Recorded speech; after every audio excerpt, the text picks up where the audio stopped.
Hello friends, मैं आपका दोस्त निकेतांक मुगा उर्दू एजुकेशन एकेडमी में आपका स्वागत है। फ्रेंड्स, ये जे क्वेरी को सीखने की सीरीज में जो लेक्चर नंबर 55 है, जिसमें हम बात करेंगे रेडियो बटन वैलिडेशन की, किस तरीके से हम रेडियो बटन को वैलिडेशन लगा सकते हैं और चेक कर सकते हैं कि रेडियो बटन चेक है या नहीं है। तो हम सीखेंगे रेडियो बटन में वैलिडेशन कैसे की जाती है। तो चलिए चलते हैं नोट पर प्लस प्लस में। तो अभी हम यहाँ पे क्या बनाएंगे, हम यहाँ पे एक फॉर्म बनाएंगे। तो फॉर्म टैग को ओपन किया, फॉर्म टैग को क्लोज किया, इनपुट टाइप ओपन किया, यहाँ पे लिखेंगे हम रेडियो। ठीक है, इनपुट टाइप रेडियो लिखा। और हम क्या करेंगे, हम रेडियो में हम देने के बाद हम इसको एक नेम असाइन करेंगे, NAME नेम। हम रखेंगे जेंडर। ठीक है, और यहाँ पर एक वैल्यू भी देंगे। आई होप आपको पता होगा कि रेडियो बटन किस तरीके से क्रिएट किया जाता है और किस तरह की वैल्यू का क्या मतलब होता है। फिर मैं आपको बता देता हूँ कि अगर आपको जिस तरीके से टेक्स्ट बॉक्स बनाना होता है तो आप इनपुट टाइप में टेक्स्ट डालते हैं। अगर आपको रेडियो बटन बनाना होता है तो आप इनपुट टाइप में रेडियो डालते हैं। ठीक है, और आपको मैं आपको एक चीज़ दिखाता हूँ। आपको यहाँ पर वैल्यू डालना मस्ट होता है।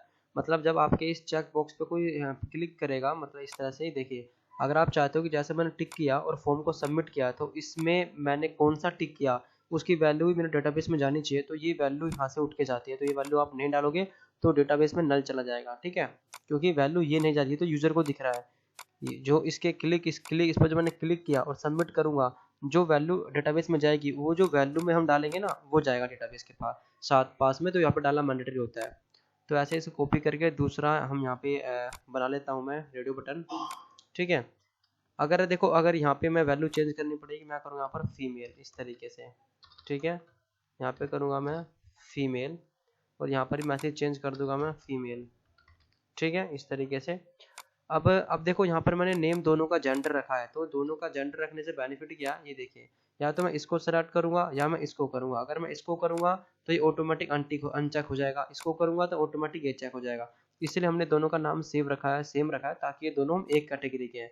अगर नाम में चेंज कर दूंगा ना, देखो यहाँ पे हटा के मैंने NK लिख दिया, तो अब ये अलग हो गया, ये अलग हो गया। ठीक है, अब देखो, अब मैं इसको भी चेक कर सकता हूँ और इसको भी चेक कर सकता हूँ। ठीक है, तो यहाँ पे नाम देने का बेनिफिट ये मिल जाता है, ये दोनों एक कैटेगरी के बन जाते हैं कि या तो ये सेलेक्ट करें या ये करें, इस तरीके से। ठीक है, और चेक रेडियो बटन हमेशा एक एक ही सिलेक्ट होगा, चाहे आपने कितने भी रेडियो बटन बनाए हुए हैं। तो हम रेडियो बटन हमारे बन चुके हैं और मैं यहाँ पर एक इनपुट टाइप में यहाँ पर सबमिट बना लेता हूँ, सबमिट बटन। तो इनपुट टाइप मैं यहाँ पे किया सबमिट इस तरीके से, और वैल्यू यहाँ पर दे देता हूँ इसको।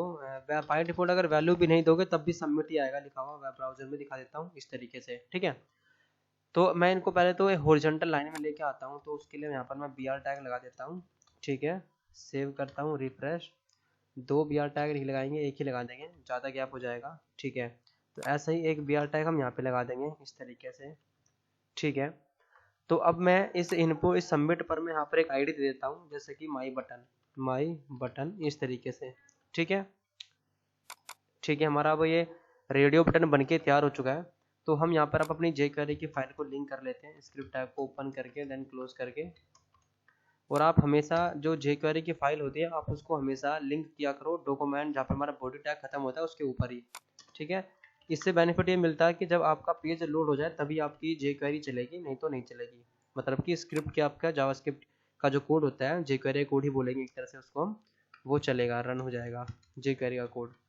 तो अब मैंने jQuery कोड लिखने के लिए स्क्रिप्ट आपको ओपन भी कर लिया, क्लोज भी कर लिया। ठीक है, तो यहाँ पर मैं एक्शन यहाँ पे मैं डिफाइन कर देता हूँ। मैं अभी कोई डेटाबेस में तो डेटा नहीं ले रहा हूँ। मैं चाहता हूँ जैसे अगर मेरे अकॉर्डिंग यूज़र ने डेटा अगर सेलेक्ट करता है तो वो पहुँच जाए कहाँ पर, मैं फेसबुक का यहाँ पर URL दे देता हूँ, या यहाँ पर मैं ट्विटर का दे देता हूँ। ठीक है, कि वो ट्विटर पर पहुँच जाए। ठीक है, इस तरीके से।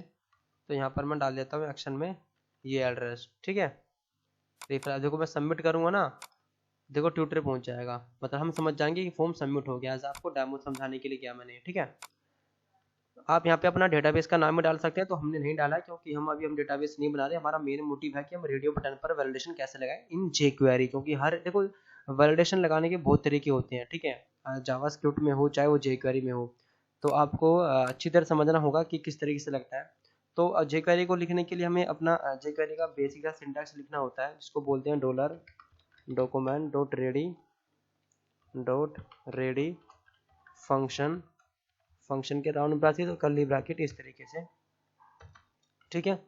तो अब मैं करने क्या वाला हूँ, मैं करने वाला हूँ कि जब मैं इस बटन पर, इस सबमिट बटन पर क्लिक करूँगा तो मेरा जो मेरा कोड होगा वो मैं इस वैलिडेशन कोड मेरा चलेगा, ठीक है। तो यहाँ पर मैं सिलेक्टर बनाता हूँ, तो यहाँ पर मैंने सिलेक्टर बनाया कि जिसकी आईडी क्या है, जिसकी आईडी माई बटन है, ठीक है।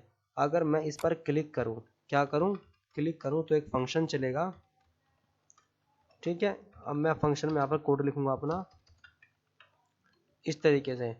तो जब मैं यहाँ पर क्लिक करूँगा तो एक फंक्शन चलेगा, तो वो फंक्शन में क्या कराएंगे, हम वैलिडेशन कराएंगे।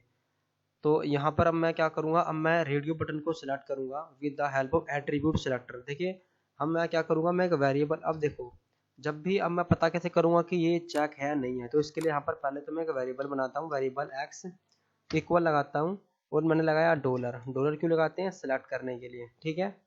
तो अब मैं क्या करूँगा, अब मैं चेक करूँगा कि ये जो मेरे चेक वो ये मेरे जो रेडियो बटन है चेकड है नहीं है। देखो जे क्वेरी में ना एक चेकड नाम का हमारा एक सिलेक्टर होता है जो हेल्प करता है हमें, वो चेक करने के लिए होता है कि हमने रेडियो बटन या जो चेक बॉक्सेस होते हैं वो सिलेक्ट किए हैं नहीं किए हैं, तो वो उनके लिए होता है वो। आप इसमें यहाँ पर वो सिलेक्टर भी सीख जाओगे। तो देखिए एट्रीब्यूट सिलेक्टर को मैंने आपको बताया हुआ है, अगर आपको नहीं पता तो आप CSS में देख सकते हैं मेरी प्लेलिस्ट में जाके कि एट्रीब्यूट सिलेक्टर मतलब कि किसी भी एट्रीब्यूट के नेम के थ्रू हम किस तरीके से सिलेक्ट करते हैं। तो हमने देखो डॉलर लगाया, डॉलर तो लगाएंगे सिलेक्ट करने से पहले, और डबल कोटेशन मार्क दे देते हैं, ठीक है। तो मैं सिलेक्ट करने वाला क्या हूँ कि जो मेरे इनपुट है, इनपुट लिखेंगे मतलब कि पहले क्या आता है हमारा एट्रीब्यूट का नेम आता है, ठीक है। फिर हम लगाते हैं एरे के ब्रैकेट, फिर इसके अंदर हम लिखते हैं टाइप कि आप में जो इनपुट है उसका टाइप क्या है, उसका टाइप है, आप यहाँ पे इक्वल डाल के, मैंने बाहर डबल कोटेशन मार्क लिया तो आप सिंगल लोगे अंदर, रेडियो, ठीक है। ये जो होता है ना इसको बोलते हैं हम एट्रीब्यूट सिलेक्टर। इस तरीके से हम एट्रीब्यूट सिलेक्ट कर सकते हैं। अगर सपोज करो मैंने एंकर टैग बनाया है, और मैं देखो मैं आपको एग्जांपल भी देता हूँ, देखो अगर अच्छे से समझ में आ जाएगा तो ही आपका बेनिफिट है, नहीं तो इस यूट्यूब चैनल पर आने का कोई फायदा नहीं है आपका। जैसे मैंने यहाँ पर टारगेट दिया है, ठीक है, कि टारगेट 1 वाले पेज पे मतलब कि टारगेट ब्लैंक, ये नेक्स्ट ब्लैंक पेज पे खुले। तो मैं चाहता हूँ सपोज करना कि मैं एट्रीब्यूट के थ्रू सेलेक्ट करके एलिमेंट में कुछ स्टाइलिंग करना चाहता हूँ। तो हम कैसे करते हैं, हम लिखते हैं पहले हमें क्या सेलेक्ट करना है, ठीक है। उसके बाद हम एरे के ब्रैकेट लगाते हैं, उसके बाद लिखते हैं हम एट्रीब्यूट का नेम। एट्रीब्यूट का नेम यहाँ पर क्या है, जैसे टाइप है तो यहाँ पर क्या होगा, टारगेट होगा, तो हम क्या लिखते हैं ऐसे टारगेट, और फिर हम इक्वल लगाते हैं, फिर सिंगल कोटेशन डबल कोटेशन में आपकी वैल्यू क्या है आपके एट्रीब्यूट की, तो आप वैल्यू यहाँ पर पास कर देते हो। इसका मतलब क्या होगा कि जितने मेरे एंकर टैग है और जिनका टारगेट यहाँ पर ब्लैंक है, हैश अंडरस्कोर ब्लैंक, तो उनको सेलेक्ट कर लो। मैंने आपको बताया था कि हम अंडर ये पावर का सिंबल से स्टार्टिंग और ये मल्टीप्लिकेशन और डॉलर यहाँ पे लगा के हम सेलेक्ट कर सकते हैं, एंड स्टार्टिंग बिटवीन, ठीक है, डॉलर ये रहा।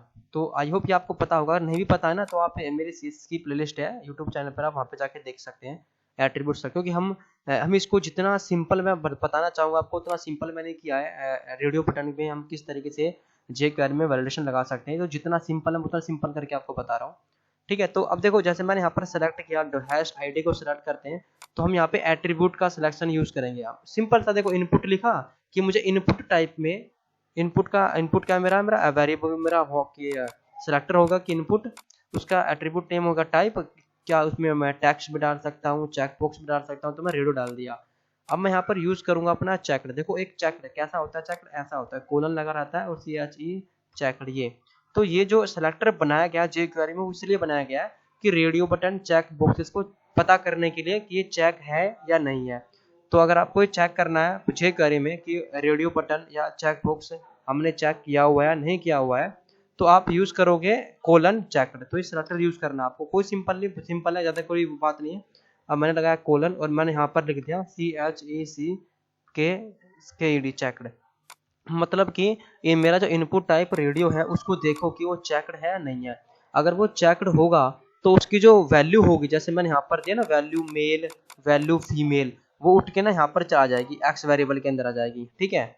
अब देखो अगर मैं किसी भी सेलेक्टर को अगर मैं किसी भी सेलेक्टर को अगर मैं चेक नहीं करता हूँ तो बेसिकली एक्स के अंदर क्या आ जाएगा, वैल्यू आ जाएगी 0। इसका मतलब क्या होगा, मैंने सेलेक्ट ही नहीं किया। तो अब मैं इफ के थ्रू मैं यहाँ पे चेक कर लूंगा। तो मैं क्या करूंगा, इफ लगाया मैंने, एक्स पे मैं लगाऊंगा length method, LENGTH length method लगाया। कि अगर x की जो मेरे वेरिएबल की लेंथ अगर 0 से बड़ी है, देखो अगर अगर ये देखो यहाँ पर वैल्यू कहाँ पे, वैल्यू देखो ये रही, तो यहाँ पर 1 2 3 4, तो इसकी वैल्यू की लेंथ क्या है 4 कैरेक्टर, इसकी क्या है 1 2 3 4 5 6 कैरेक्टर। तो जब जो चेक जो सेलेक्टर है करता है, इसका काम क्या होता है, इसका काम ये होता है कि जिस पर हम इसको रेडियो बटन पे या चेक बॉक्स पे लगा रहे हैं वही देखता है कि ये चेकड है नहीं, अगर चेकड होगा तो उसकी वैल्यू उठा के इसमें डाल देगा, ठीक है, कि हाँ ये चेकड हो चुका है। और रेडियो बटन हम एक टाइम में एक ही चेक कर सकते हैं, तो हमारा प्लस पॉइंट तो ये मिल गया हमें कि इसको क्या करेगा तो उसकी वैल्यू उठा के इसमें डाल देगा, ठीक है। और रेडियो बटन एक ही सिलेक्ट कर सकते हैं और हम भी एक ही सिलेक्ट करने के लिए बोल रहे हैं उसको, तो इसलिए मैंने यहाँ पर ना एक्स पे हमने डॉट लेंथ मेथड लगाया कि अगर x की जो लेंथ है, x वेरिएबल के अंदर जो लेंथ आई है वो 0 से बड़ी है, अगर चेक किया होगा लेंथ x के अंदर जाएगी, अगर लेंथ आई है तो देखो 4 है इसकी लेंथ, 6 है इसकी लेंथ, तो 0 से बड़ी होगी। तो मैं यहाँ पर मैं इसके ब्लॉक में क्या लिखवा लूंगा कि अगर यहाँ पर 0 से बड़ी है मतलब उसने सेलेक्ट कर लिया है, तो मैं यहाँ पर करवा दूंगा रिटर्न में ट्रू, ठीक है। जब रिटर्न में ट्रू करवा दूंगा इस तरीके से, अगर रिटर्न आप ट्रू भी नहीं करवाओगे तब भी फॉर्म हमारा सबमिट हो जाएगा, ठीक है। और देखिए कोई भी फंक्शन है, जैसे हमारा क्लिक फंक्शन है, क्लिक हमारा इवेंट है, इसके अंदर हमने इस इंटरनल फंक्शन चला रहे हैं, ये क्लिक फंक्शन भी कंट्रोल तभी भेजेगा आगे जब इसको ट्रू मिलेगा, तो ये यहाँ पर मेथड की इवेंट की यहाँ पर एक खासियत होती है। तो मैं एल्स में यहाँ पर करली ब्रेसेस के अंदर यहाँ पर मैं डिफाइन कर दूंगा कि अगर वो 0 से 0 अगर वो उसने सेलेक्ट ही नहीं किया यूजर ने तो क्या होगा, तो मैं यहाँ पर क्या करूंगा एरर मैसेज शो करने के लिए मुझे यहाँ पर एक चीज करनी पड़ेगी, यहाँ पर मैं एक br टैग ले लेता हूँ, br ने एक फोन टैग ले लेता हूँ इस तरीके से। तो मैंने इस फोन के अंदर मैं इसको एक आईडी प्रोवाइड कर दूंगा, आईडी यहाँ पर कि रेडियो रेडियो एरर, ठीक है। यहाँ पर मैं मैसेज भी शो कर सकता हूँ, बट मैं ना जो jQuery में टेक्स्ट मेथड होते हैं उसकी हेल्प से यहाँ पर मैं उसमें मैसेज सेट करूंगा। तो मैं क्या करूंगा, मैं सेलेक्टर बनाऊंगा सेलेक्ट करने के लिए, और आपको पता है कि jQuery में जब भी हम कुछ भी सेलेक्टर बनाते हैं तो हमें डॉलर लगाना पड़ता है, तो हैश आईडी है तो इसमें हैश लगाया, डॉट लगाया, टेक्स्ट की मदद से हेल्प से क्या होगा कि जो मैं यहाँ पे लिखूंगा वो इनडायरेक्टली इस आईडी के थ्रू मेरा यहाँ पर सेट हो जाएगा, कहाँ पर, यहाँ पर इस फॉन्ट में सेट हो जाएगा। तो मैं यहाँ पर लिख देता हूँ कि प्लीज सेलेक्ट एनीवन, ठीक है, इस तरीके से मैंने लिखा मैसेज। और यहाँ पे देखो इस तरीके से, ठीक, मैं यहाँ पे ना CSS भी लगा देता हूँ, तो मैं CSS लगाने के लिए इस आईडी को स्टाइल टैग में यहाँ पर पेस्ट कर देता हूँ हैश लगा के इस तरीके से, और मैं यहाँ पर कलर कर देता हूँ यहाँ पर रेड, और मैं यहाँ पर फ़ॉन्ट का साइज भी सेट कर देता हूँ उसके अंदर, एक सेकंड, फ़ॉन्ट साइज में रख देता हूँ 12 पिक्सल इस तरीके से। तो मैंने सेव किया। अब मैं देखो अगर यहाँ पर अगर वो कुछ भी सिलेक्ट नहीं करता है तो मैं मेथड को रिटर्न करवा दूंगा फॉल्स, और मेथड को अगर रिटर्न जाएगा फॉल्स तो इसका मतलब वो मेरे फॉर्म को सबमिट होने नहीं देगा, ठीक है। अब मैंने चाहे इसमें आप सबमिट बटन भी जो सबमिट इवेंट होता है फॉर्म का वो भी यूज़ कर सकते हो। तो मैंने सेव किया, अब मैं आपको दिखाता हूँ यहाँ पर रिफ्रेश करके। अब देखो मैंने यहाँ पे सबमिट पर क्लिक किया, तो जैसे मैंने सबमिट पर क्लिक किया यहाँ पर क्या प्लीज सेलेक्ट एनीवन। तो मैं एक काम करता हूँ यहाँ पर ना एक br टैग और दे देता हूँ इसके नीचे, ताकि ना ये प्रॉपर तरीके से मेरा हॉरिजॉन्टल में आए। देखिए मैंने यहाँ पर सबमिट पर बटन पर क्लिक किया तो ये कह रहा है प्लीज सेलेक्ट एनीवन, क्योंकि देखो क्यों कह रहा है, क्योंकि देखो मैंने क्या हुआ कि जब भी मेरे इस आईडी पर कोई क्लिक करेगा, मेरा ये आईडी किसको दे रखा है, मैंने इस सबमिट टाइप बटन को दे रखा है, किस पर जब कोई क्लिक करेगा तो एक फंक्शन चलेगा, वो फंक्शन क्या होगा, उसमें एक वेरिएबल बनाया मैंने x नाम का, और मैंने सेलेक्टर बनाया एट्रीब्यूट सेलेक्टर की हेल्प से कि इनपुट टाइप में सेलेक्ट करो जो रेडियो है। और jQuery में हमारे यहाँ पर एक चेकड सेलेक्टर होता है पहले से ही दिया हुआ है। देखिए jQuery में ये इसलिए दिया हुआ है क्योंकि jQuery ही इसलिए बनाया गया ताकि जावास्क्रिप्ट में हम जो लंबे लंबे कोड लिखते हैं वो ना लिखने पड़े, वो छोटे छोटे कोड जाए और डेवलपर का टाइम भी बचे, ठीक है। क्योंकि हर एक क्लाइंट को अपना जो प्रोजेक्ट होता है वो टाइम पर चाहिए होता है, और किसके पास इतना एक्स्ट्रा टाइम नहीं है कि वो आपको एक 4-5 महीने के लिए आपको प्रोजेक्ट दे देगा। तो कोलन लगा के हमने इसको चेकड कर लिया कि अगर यहाँ पे चेकड उसने यहाँ पे टिक किया होगा तो उसकी वैल्यू इस वेरिएबल के अंदर आ जाएगी, और जैसे इस वेरिएबल के अंदर आई तो हमने इफ कंडीशन के थ्रू यहाँ पर लेंथ मेथड लगा दिया। इससे क्या हुआ कि अब देखो अगर उसने चेक किया होगा तो ही तो उसकी वैल्यू यहाँ पर आई होगी, वैल्यू कहाँ पर, ये जो मेरे वैल्यू मैंने यहाँ पर सेट की हुई है, अगर आई होगी तो वैल्यू अगर आई है तो सिंपल सी बात है 0 से तो बड़ी होगी, अगर वैल्यू आई है तो 0 से बड़ी है तो रिटर्न करा दिया मैंने मेथड को ट्रू कि कोई दिक्कत नहीं है, प्रॉपर सही काम चल रहा है, आप इसको आगे प्रोसीड कर दो। अगर 0 से अगर उसने सेलेक्ट ही नहीं किया तो 0 से तो बड़ी हो ही नहीं सकती, वो 0 ही होगी। तो यहाँ पर एल्स में क्या आ जाएगा कि ये हमने जो आईडी दिया फॉन्ट को, इस पर हमने टेक्स्ट मेथड यूज करके अपना एक एरर सेट कर दिया और साथ ही मैंने रिटर्न करा दिया फॉल्स। अगर रिटर्न फॉल्स नहीं कराऊंगा तो मेथड सोचेगा सब काम ओके, आगे प्रोसीड कर दो। तो इसलिए मैंने बोल दिया मेथड को रोकने के लिए कि कुछ काम ओके नहीं है, इसको रोक के रखो। ठीक है, ये सिंपल सा कोड है, इसमें कोई भी इसमें के अंदर डिफिकल्टी आपको कोड नहीं लगी। तो इस वैलिडेशन में आपने क्या क्या सीखा, आपने रेडियो बटन की वैलिडेशन भी सीख ली, चेक यहाँ पर आप सेलेक्टर भी सीख गए और इन एट्रीब्यूट सेलेक्टर भी आप सीख गए। तो एक तीर से कितने निशाने हो गए। अब मैं रिफ्रेश करता हूँ, देखो मैंने यहाँ पर सेलेक्ट सबमिट पर क्लिक किया, कहता है प्लीज सेलेक्ट एनीवन। अब मैं कोई भी सेलेक्ट कर लूंगा, देखो इसको कर लूंगा, एक टाइम पे एक ही सेलेक्ट करूंगा। अब बटन पे क्लिक किया सबमिट पर, अब ये देखो मतलब मेरा ट्विटर ओपन हो गया, मेरा ट्विटर अकाउंट। इसका मतलब ये है कि मेरा क्या ओपन, मेरा जो फॉर्म है वो प्रॉपर तरीके से सबमिट हो चुका है। तो फ्रेंड्स बेसिकली इस तरीके से यूज होता है फॉर्म में हम रेडियो बटन की वैलिडेशन। तो बहुत सिंपल है, क्या बोलते हैं जे क्वेरी के अंदर। बस आपको देखो इस कोड के अंदर कोई भी डिफिकल्टी नहीं है, एक लाइन मैंने आपको मेथड मैंने आपको प्रॉपर समझा दिया किस काम से क्या हो रहा है। ठीक है, तो आई होप ये लेक्चर आपको बिल्कुल अच्छा लगा, और आपको इसमें थोड़ा सा भी लगा कि आपको कुछ सीखने को मिला है तो प्लीज इस वीडियो को लाइक जरूर करना, और यूट्यूब चैनल पर अगर आए हो तो प्लीज सब्सक्राइब जरूर करना, ताकि आपको ऐसे इंटरेस्टिंग वीडियो और आगे फ्यूचर में मिलते रहें। तो तब तक के लिए आप चैनल पे आप बने रहिए और वीडियो को देखते रहिए। कोई भी क्वेरी है तो आप कमेंट कर सकते हैं, और यूट्यूब चैनल पर आप नए हैं तो प्लीज़ करो सब्सक्राइब और बेल आइकन को जरूर प्रेस करो। मिलते हैं नेक्स्ट लेक्चर में, तब तक के लिए thank you, take care, bye bye.